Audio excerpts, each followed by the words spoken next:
Here with Concordia women's hockey coach Jimmy Ingman. Last week he spent some time at the USA Hockey Player Development Camp.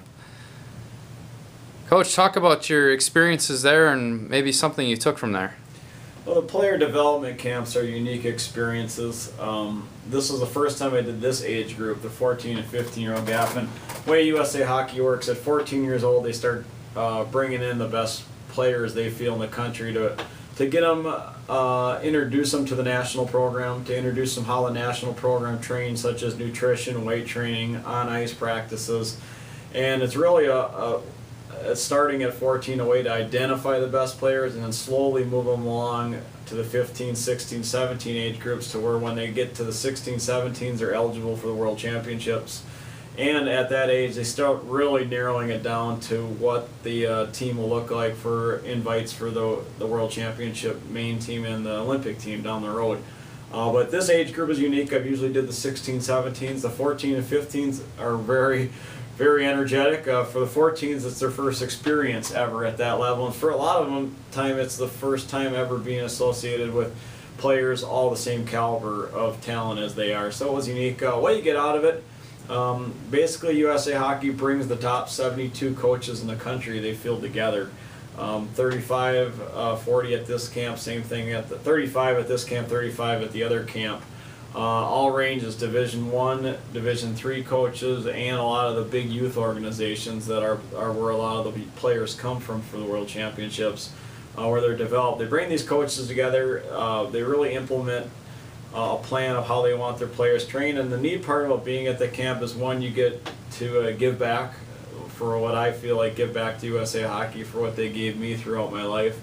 But more importantly, it's a avenue to get together with the best coaches in the U.S. To share techniques, drills, philosophies, and other things like that you can use at your own program. And it's a neat to get together with and see what works for teams, what doesn't work for teams, and even the oldest coaches find new ways to keep their team on the cutting edge of what's going on in the hockey world.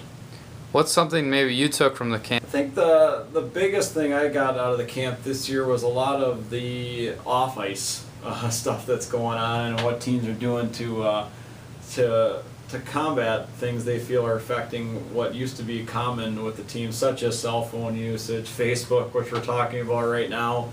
Some organizations have a great feel of how to deal with it, how to keep the players still having their independent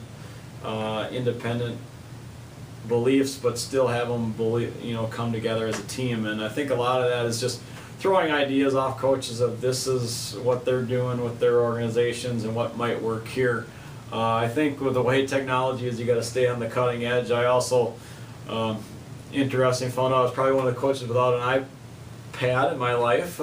So that was unique to see all the coaches using what's called a rink writer program and designing their practices all off that.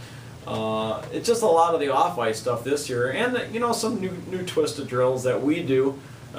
Hockey's a small world. It really hasn't. You're not inventing the wheel. You're just kind of finding ways to make it better.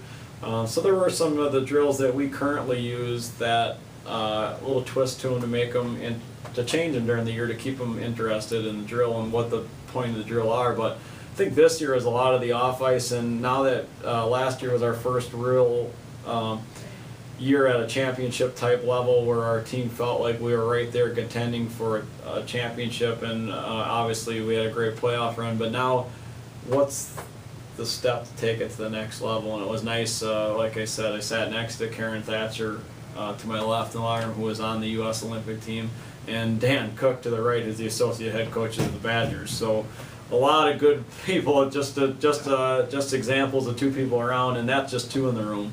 I mean, we had the under 22, the under 18 U.S. coaches there. We've had the three-time Olympic Ben Smith coach there.